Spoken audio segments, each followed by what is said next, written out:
السلام عليكم ورحمة الله تعالى وبركاته، متتبعي قناة يومية بنت الجنوب. كي دايرين؟ لاباس عليكم؟ بخير وعلى خير. نتمنىكم كاملين تكونوا بخير وعلى خير وفي احسن الاحوال وانتم كتشاهدوا الفيديو ديال اليوم.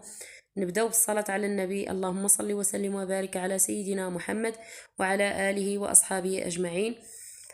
كما كتشوفوا معايا البنات، اليوم غادي نوجد معكم واحد الكيك الصراحه اللي كيجي اكثر من رائع. الا كنتو كتشاهدوا الفيديو ديالي لاول مره، ما تنسوش الاشتراك والضغط على زر الجرس باش يوصلكم كل جديد ان شاء الله، فضلا وليس امرا كما كنقول لكم ديما. ولي لايك البنات وتعليقكم الزوينه اللي كتشجعني وكتحفزني، وشكرا لكم بزاف. شكرا للناس اللي كتشجعني، وشكرا للناس اللي كتابعني، وشكرا للناس اللي يلا دخلوا القناه، يلا انضموا للقناه. شكرا لكم بزاف على تفاعلاتكم، شكرا لكم بزاف. دابا غادي ندوزو المقادير وطريقه التحضير.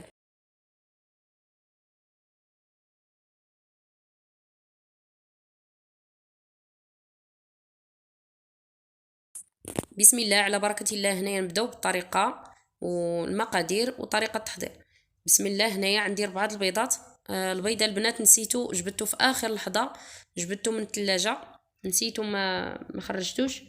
وهنايا غادي نوريكم واحد الطريقة بالنسبة للي كتنسى البيض في الثلاجة، يعني كيكون عندها بارد ما كيكونش بحرارة المطبخ. غادي نوريكم واحد الطريقة. هنايا زدت كاس ديال سنيدة السكر الخشن، هنايا زدت قشرة الحامض وقبيصة ديال الملح، وغادي نخلط هذا البيض هذا يعني حتى يتغير اللون ديالو.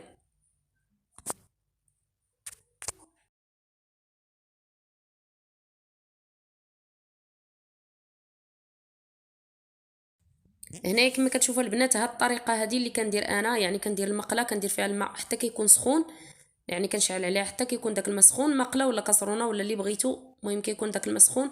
كنحط فيه هذاك الاناء اللي درت فيه البيض، يعني ديك الجيره كنحطها وسط هذاك الماء، وكنبدا نخلط هذاك البيض. يعني بهاد الطريقه هذه كيتفاعل ليا هذاك البيض، ما كيبقاش ليا بارد. هانتوما كما كتشوفوا راه اللون ديال البيض تبدل، يعني ضعف الحجم ديالو.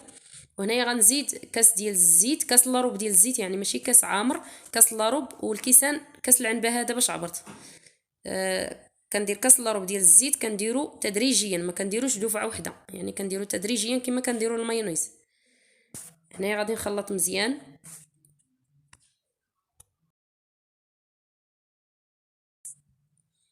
هنايا عندي البنات نص كاس ديال الحامض، ديال عصير الحامض، والنص زدت ليه الماء، يعني كاس عامر ما بين الحامض والماء. نتوما الا عندكم يعني الا بغيتو ديروا الحامض كامل ديروه، يعني كاس ديال العصير كامل. انا كنفضل ندير نص كاس ديال الماء ونص كاس ديال العصير، كتجي رائعه بهذه الطريقه هذه. بغيتو ديروا نتوما كامل كاس ديال العصير الحامض ديروه الا كان متوفر عندكم. هنايا غادي ندير الكاس، غنعبر لكم الدقيق بالكاس، ولكن النوعيه ديال الدقيق راه كتبقى على حسب. هنايا من بعد ما درت الكاس ديال الدقيق، زدت 3 الخمارات بيكان باودر، يعني 8 غرام. بغيتو ديروا جوج لكم الاختيار، انا درت كندير فيها 3 الخمارات. هنايا زدت الكاس الثاني ديال الدقيق.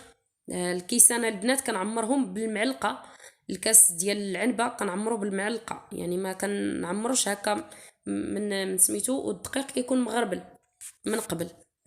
هنايا درت الكاس الثاني وغادي نخلط مزيان.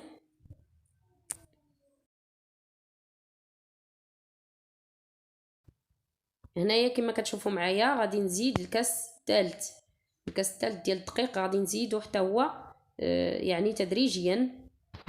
كما كتشوفوا راه عندي الاناء عامر، داكشي علاش كندير الكاس الثالث غير دفعات، ما كنديروش دقه واحده.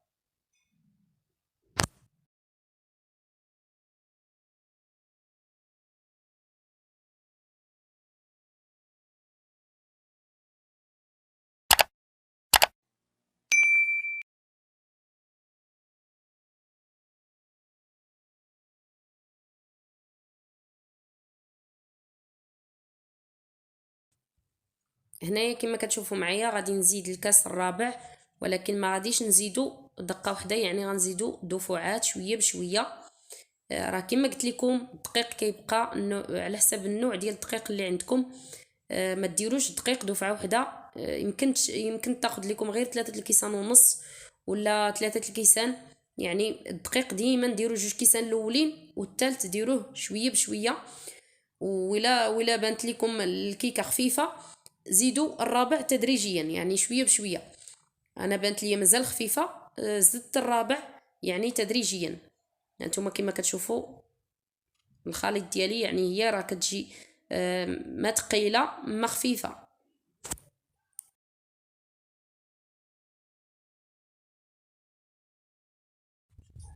هنايا بعد ما خلطت الكيكه ديالي غادي نوجد واحد المول مدهون بالزبده، وغادي نفرغ فيه الخليط ديالي، الخليط ديال الكيك، وغادي ندخلها للفران بارده. البنات راه ديما كنأكد عليكم انا الفران كيكون بارد وكندخل ليه الكيك. بالنسبه للبنات اللي كيقولوا لك ما كيطلعش ليهم الكيك، يعني ملي كيخرجوها من الفران كتفش ليهم، انا كندخلها للفران بارد حيت عندي غير الفران ديال الغاز. هنايا بعد ما خرجت الكيك ديالي من الفران خدا ليا ساعه المكانه البنات، خدا ليا ساعه المكانه. وهنايا غادي نزين بهاد اللوز كونكاسي اللي صوبته في الدار. التزيين كيبقى على حسب الاختيار كما قلت لكم. وهاد اللوز غير بغيت نقول لكم راه انا كنصوبو في الدار راسي، هاد اللوز كونكاسي ولوز ايفيلي. الا بغيتو ندير معكم فيديو يعني تشوفوا الطريقه ديال كيفاش كنصاوبوا اللوز ايفيلي واللوز كونكاسي، نحطو لكم ان شاء الله. غير قولوها ليا وراني نحطو لكم.